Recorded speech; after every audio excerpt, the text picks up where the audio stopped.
Mighty Goose is a fast-paced run-and-gun game developed by Blast Mode and NP2 Games, which has some evident inspiration from the Metal Slug series. It's not one that's awfully challenging, even with going for S ranks, but if you vibe with games like the aforementioned Metal Slug, you'll likely find something to enjoy out of this modern take on the genre, although it's got an asking price of $20. You won't find any outdated design, but I do think there were a lot of missed opportunities to make this more than just a good game. The main game itself, which is about 80% of meaningful playtime, took me about 2 hours, which isn't far from a genuine arcade experience, so personally I'd suggest waiting for a sale. It manages to stand out from other games in its genre enough, but I can't bring myself to say much more than that. How does it play though? One of the most important things to get right in a game are the controls, and for the most part, it worked rather well. The moveset isn't complex, but something I definitely like is how easy it can be to get around. Your roll by itself gets you really high speed and distance. It has invincibility frames, has a small cooldown of about half a second, goes this much further if you jump right after rolling, and this is something you start the game off with. It's nuts. Honestly, it's too good at times with how some sections are just nullified if they're not the kind of rooms that lock you to fight enemies, but the game does have plenty of those, so thankfully the difficulty isn't brain dead easy as a result. The roll isn't the only thing that can make quick work of the many movement challenges you might face. Your guns will do a similar job as well. You can hover with 3 of the 4 weapons, and even with your plain pistol shots too. Here's a good example of what you can do with just the shotgun, without any movement upgrades. It also seems like a fairly unique feature, as the only other run-and-gun game I can think of that does something similar to this would be Alien Hominid, and I found decent fun just messing around with hovering in the air as I sprayed the enemies with a shower of death. There's also a good amount of quality of life additions not found in a lot of run-and-gun games I've played. Like the shop you can access anywhere, anytime, at the cost of gold you're gonna find, which is surprisingly well balanced. It's a handicap for those that choose to use it, and not something easy to farm either. You can buy a few weapons during a stage, and that's about it. I just wish the game had more options of things to buy besides just the 4 weapons, and only the motorbike. There's also the armory you can access more of as you progress through the game, for a healthy variety of equipable upgrades, and I also found them more useful than not. There's also some different companions to choose from, and sub-weapons to pick from, adding even more variety to the mix, even if I found both of these categories less impactful than your main upgrades. They're found at the base you access before a mission, which I wish was its own little hub you slowly expand as the game goes on. That might be a bit of an ask, but I think making it at least a 3-screen optional hub you go up and down in to make it feel more than a static menu would be cool. You do save the rabbits from the mines alongside a couple of companions, so I don't see why not. I have a number of gripes with the finer details of this game though. There's no weapon stock system for some reason. Contra 3 had it way back in '92, and it released almost 30 years before this game. Besides not being able to hold on to multiple weapons, you're gonna occasionally be forced to shoot with your current weapon, when you'd obviously want to save it for battle time instead, like these switches you need to shoot to progress. Why is ammo capped at a single ammo pickup? It's not like it's abusable unless you maybe stop and grind for coins in a level for a good while, but I don't see most people doing that either. A minor gripe, but there's no option to crash your vehicles like in Metal Slug either. I don't see why not. Just map it to the same way you activate Mighty Goose, because the game already doesn't let you activate it while on a mech as it is. I'm not sure we should be able to cancel the Mighty Goose ability by just getting in a mech. Just an odd quirk I could go either way on. Speaking of, your mighty meter sometimes drains completely through level transitions. Why? I've had it happen a few times when I want to save it for a time when I'm really in a pinch, or for a boss fight instead, but the game says it's just not allowed. You get to keep a gun through level transitions, when you die, and from level to level, and it's not like the rage form is overpowered anyways. There's no diagonal spread when you have the machine gun equipped. It's just a small gripe though, it's perfectly playable without it. I wonder why some weapons are nerfed when you're crouching. The missile launcher is the only one with the same fire rate, but the other ones are slowed down. And the shotgun you can't shoot while crouching at all. I found them all to be roughly the same strength too, and the shop prices reflect similar sentiment, so I don't see why it's like this. Why can't you roll into holes? You have to crouch into them first, then you can roll once you're inside the hole. It's goofy. Going back to the sub-weapons you can equip, the one that grants you a mighty mode every 2 minutes is also bugged. If you're playing well enough, you won't get to use it at all, because for whatever reason, the timer resets each time you go through a transition. Man, that's lame. As for the main meat of this game, that would be the different missions you'll be going through.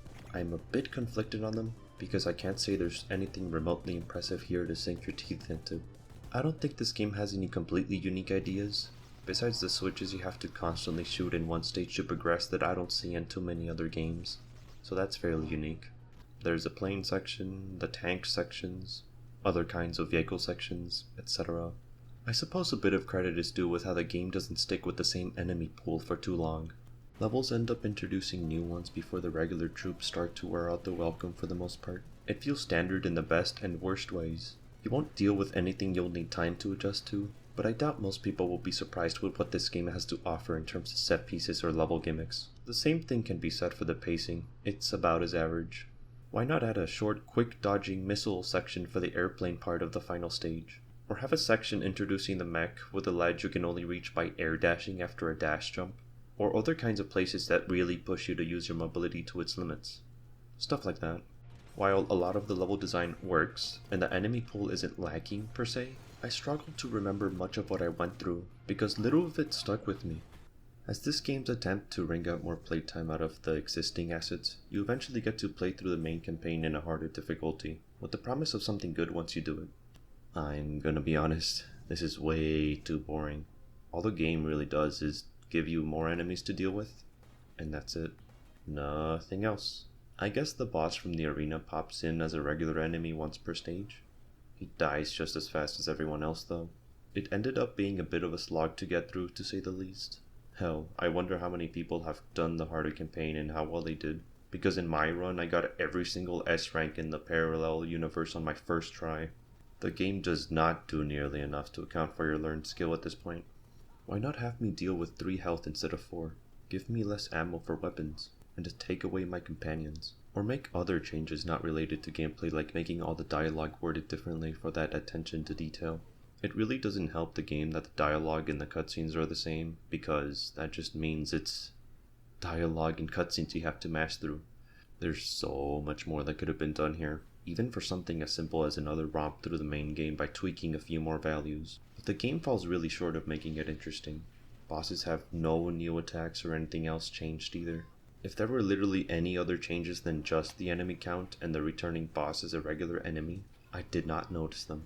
The end reward of having infinite ammo, sub-weapon usage, and rage mode time is pretty cool, but there's nothing to use it for at this point. I guess I used it to get all the S ranks in normal difficulty levels, but getting all S ranks doesn't get you anything besides an achievement. The boss fights, meanwhile, are also something I struggled to say something about, even after fighting them all 3 times. They're well designed in the sense that most have clear telegraphs for attacks and aren't overly unfair, but a few issues stuck out with me with some of them. The sword guy in the arena mission, I was actually stumped as to how to beat him my first go around. It's way too often in games you see characters deflecting bullets with their swords as a way to nullify or negate damage, and as a result I thought I was doing something wrong here. There must be some other way to cause damage, right? Turns out that's actually how you win after all. You just keep shooting at him until he takes enough chip damage, then he dies. This boss from the sand planet won't let you get back up if you fall to the left side. You just have to die and try again, which is a tad unfair. There's also how the boss in the factory level has a pretty big oversight if you just stand right underneath him and continue firing up. He really needed collisions, because you can just occasionally jump over the ball it spits out and keep firing with little consequence. Credit where it's due though, the final boss is actually kind of cool. It's got enough going on, like how the first phase you have to figure out that you need to go mighty mode to progress, which is really helped by how fast you get meter. How his really fluid cape and giant mech make the fight more visually interesting. And big props to the final phase being pretty hype. It momentarily brought me back to some of the better moments in Metal Slug with how the presentation and music really help elevate this fight above the others. His telegraphs are all clear, and I love how his punch has the perfect telegraph to dodge it. Oh right, this game got a free DLC stage a year after its release. Well, how does it fare? Pretty well all in all. It's definitely my favorite stage of this game, even if it's not that much better than the rest. It mostly just has a bit more going for it than the other stages with its longer length and a few more things to just interact with in general. Alongside enemy designs also coming off as a bit better to me. The water just acts like wind constantly hovering you in place. But hey, there's no awkward swimming to deal with here as a result. There's the very cute touch of your spawned critters also having surfboards during the surfing scene. It's cute. And the surfing section is also not only cool, but the controls are also easy to adjust to. It's minor given the half-baked last-minute addition of the parallel universe, but this stage doesn't have a harder version of it. I can't say I'm upset at not being able to do it though. As for how this game looks, it has a lot of little minor things that help add up to make it stand out from the loads of other indie games out there. Ultimately, I think this game looks above average, but not much higher than that. You have your typical neat additions like different idle animations, but not a lot in terms of attention to detail. I like how the game slows down when you get hit, so you have a bit to get your bearings straight. Although the game also slows down for some explosions, and honestly just way too often. Like here, I just kill a single enemy and the game is trying to turn it into a moment of whoa. It's a similar situation with the other visual options like the flashing lights, screen shakes, and controller shaking. Thankfully they can be turned off. Most of them needed better implementation as it's excessive by default for all of these, but it's way better given it's all optional, especially for vibration for controllers. At 100%, this game really gives you a hand massage. The art style overall goes for this excessive use of flashing and a lot of white for explosions, with a general chunky feel to it, in the sense that not much of the characters or enemies have details on them. Same for not having really fluid animations, or that many frames of animation in total. It does an alright job generally for what it's going for. I guess to kind of sidetrack and comment on the silliness factor for this game, it's also done well. They do enough with the fact that, well, you're just a goose with mechanical limbs, facing such imposing enemies in the different cutscenes, and just simply how out of place the main character is. He's not even the only one with a funny factor to show off either.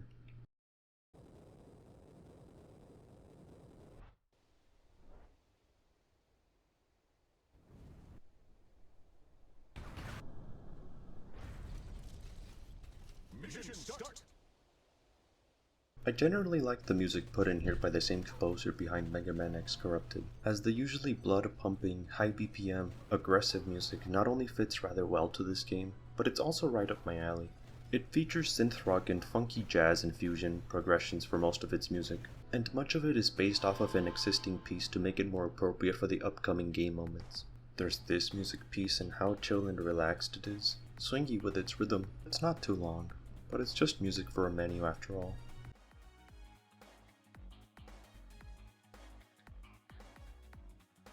Or how some tracks are more than just one layer of bass, compared to what a lot of other music does, sticking to only one for comparison. Like with the first stage music, and the second part of it turning more hectic, really pumping you up, now really getting you into the groove of things.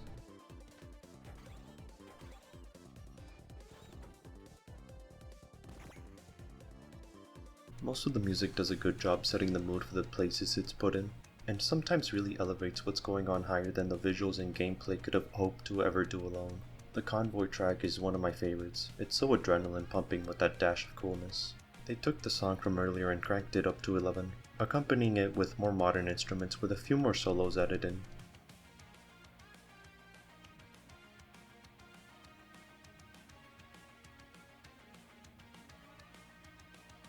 There's a community post on the Steam page that references the amount of people asking where to find the OST, so that's a good sign. While I came off as more negative than positive here, I tried to be within reason in regards to how much I pointed out I felt could have been done better. Prices for games are something I'm not huge about, but with how games like Cuphead or Blazing Chrome exist on the market for the same price and less respectively, and especially with the past 3 decades of run-and-gun titles this is competing with, I find it hard to say why this is one you should pick out. I'm not particularly salty about buying it either. I bought it when it was half off after all. Putting the price aside, I also didn't find much from this game that just stuck with me, besides the good music and some of the mechanics. The levels and combat failed to hook me for the most part, and when it's all said and done, it didn't have enough substance for what mattered most. After doing some digging and looking through community posts on the Steam page, there's actually developer comments replying to people about issues they took with the game, and even some plans about specific challenges for levels Smash Bros style, or an online leaderboard. There was a sizable update put out 9 months after the game released, But outside of the DLC stage coming out a year after that, there's been no word anywhere since that they're still working on this game, and the aforementioned things were never implemented for one reason or another. This project was also something that would have never competed with the Metal Slug titles, because it's absolutely much closer to an homage from them. Not that a small team could be expected of doing so anyway, so it would be wrong to try and make a direct comparison. If they ever plan a sequel though, I would love to see what they have in store. I think there's a lot of untapped potential here for another modern take on the genre.